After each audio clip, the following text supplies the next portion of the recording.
ఉదయకాల ప్రార్థన. పరిశుద్ధుడైన దేవా స్తోత్రాలు, ఆశీర్వాదములకు కారణభూతుడా కృతజ్ఞతలు చెల్లిస్తూ ఉన్నాం తండ్రి. అయా, నిన్నటి రాత్రి కాలమంతను కూడా మీ యొక్క దేవదూతల కంచెలో మా గృహమును మమ్ములను కాపాడారు, భద్రపరిచారు తండ్రి. మా అందరికీ కంటి నిండా నిద్ర దయచేశారు నాయన. ఈ శుక్రవార కాలాన ప్రభువా, మేమందరము కూడా సజీవులుగా చేరి మరొకసారి మిమ్మల్ని స్తుతించగలుగుతున్నాము అంటే దానికి కారణం అయ్యా మాకున్న బలము, శక్తి, ధనము ఇవేవి కాదు తండ్రి. కేవలం కూడా మీరు మమ్మల్ని ప్రేమించి మీ యొక్క ఉచితమైన కృపను మా పైన కుమ్మరించినందుకే మేము సజీవులంగా ఉన్నాం. అందుని బట్టి మీకే కోట్లాది కోట్ల స్తుతులు, స్తోత్రాలు చెల్లిస్తూ ఉన్నాం తండ్రి. అయా, శ్రమ దినమందు మీరు మాకు ఆశ్రయ దుర్గము అని, మీ అందు నమ్మిక ఉంచిన వారెవరో అందరూ మీకు తెలుసు అని నహూము గ్రంథం 1:7 ద్వారా సెలవిస్తున్నారు తండ్రి. అయా స్తోత్రాలు. అవునయ్యా, ఈ ఉదయకాలాన ప్రార్థిస్తున్నాం. ఎవరైతే బిడ్డలు శ్రమల్లో ఉన్నారో, ఎవరైతే నాయన భయంకరమైన కష్టాల్లో ఉన్నారో, ఎక్కడ ఆశ్రయం దొరక్క, ఎక్కడ రక్షణ దొరక్క అయా కృంగిపోతున్నారేమో నాయన, తెలిసిన వారు కూడా, స్నేహితులు కూడా, బంధువులు కూడా ఆ సమస్యల నుంచి విడిపించక, వారికి ఆశ్రయం ఇవ్వక వారిని శోధిస్తున్నారేమో. అయా, మీరు జ్ఞాపకం చేస్తున్నారు, నేనే మీ ఆశ్రయమును అంటున్నారు. అయా, మీరు ఖచ్చితంగా వారిని రక్షిస్తానని అంటున్నారు నాయన. కృతజ్ఞతలు. అయా, ప్రతి ఒక్కరిని కూడా వారికి ఉన్న ప్రతి బలహీనత, సమస్యలు, కృంగుదలలో నుంచి రక్షించి లేవనెత్తి మీ యొక్క రెక్కల చాటున భద్రపరచుకోమని ప్రార్థిస్తున్నాం ప్రభువా. ఈ ఉదయకాలంలో తండ్రి ప్రార్థిస్తున్నాము.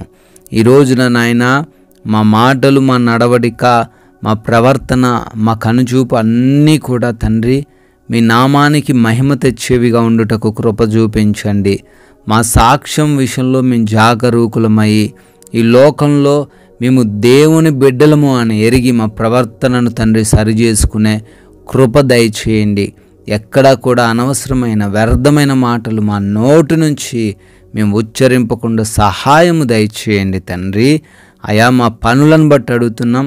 బిడ్డలు చేస్తున్న ప్రతి విధమైన పనిలో దీవెనలను, ఆశీర్వాదములను కుమ్మరించండి నాయన. జ్ఞానమును, బలమును, నిర్ణయాలు తీసుకునే శక్తిని బిడ్డలకు అనుగ్రహించండి తండ్రి. అయా, నూతన కార్యక్రమములు, శుభ కార్యక్రమములు ఈరోజు ఎవరైతే ప్రారంభిస్తున్నారో వారందరినీ కూడా దీవించమని, వారి కుటుంబాలను ఆశీర్వదించమని అడుగుతున్నాం ప్రభువా. అదేవిధంగా నాయన ప్రయాణాలన్నిటిని కూడా దీవించండి. అయా, వారు ఏ మార్గంలో వెళ్తున్నారో అయా ఆ ప్రతి మార్గమును ఆశీర్వదించండి, రక్షణ దయచేయండి. సమస్యలు ఏవి వారిని చుట్టుముట్టకుండా కాపాడండి తండ్రి. సురక్షితంగా వారి గమ్యస్థానాలకు మీరే చేర్చండి నాయన. అపాయాలు, ప్రమాదాలు వారి దరికి చేర్చకుండా కాపాడమని అడుగుతున్నాం తండ్రి. అదేవిధంగా గృహాలలో ఒంటరిగా ఉంటున్నటువంటి ప్రతి ఒక్కరిని బట్టి అడుగుతున్నాము. మీరే వారందరినీ కాచి కాపాడి దీవెనలు దయచేయండి, రక్షణ అనుగ్రహించండి. హాస్పిటల్స్లో ఉన్న ప్రతి ఒక్కరిని బట్టి అడుగుతున్నాము. వారి రిపోర్ట్స్, వారి డెలివరీస్, వారికి చేయబోతున్న ఆ ఆపరేషన్స్ అన్నీ కూడా తండ్రి సజావుగా సాగడానికి కృప దయచేయండి నాయన. అనుకూలమైన రిపోర్ట్స్ దయచేయండి. ఎగ్జామ్స్, ఇంటర్వ్యూస్ రాయబోతున్న వారు ఉన్నారు. మంచి జ్ఞానము, జ్ఞాపక శక్తిని వారికి దయచేయండి ప్రభువా. అదేవిధంగా ఎవరికి కూడా ఈరోజు ఎటువంటి లోటు లేమి లేకుండా సమృద్ధితో ప్రతి ఒక్కరిని నింపమని, ఆర్థికంగా బలపరచమని, మంచి ఆరోగ్యంతో వారిని నింపమని, ఆత్మీయతలో వృద్ధిని అనుగ్రహించమని అడుగుతున్నాం ప్రభువా.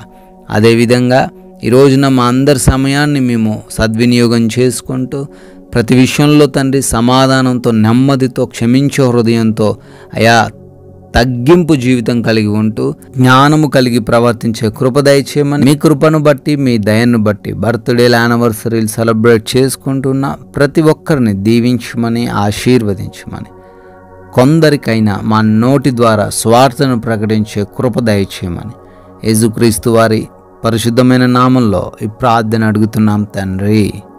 ఆమెన్.